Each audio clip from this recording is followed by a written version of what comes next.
Srilakshmi Sri Mahalakshmi क्षीरसागरकन्यका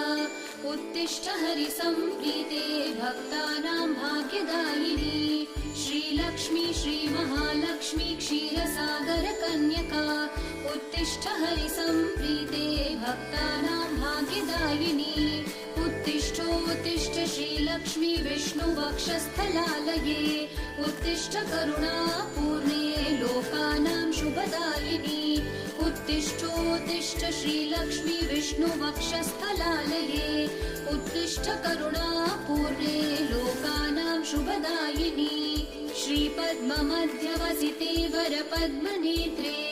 श्रीपद्महस्तचिरपूजितपद्मपादे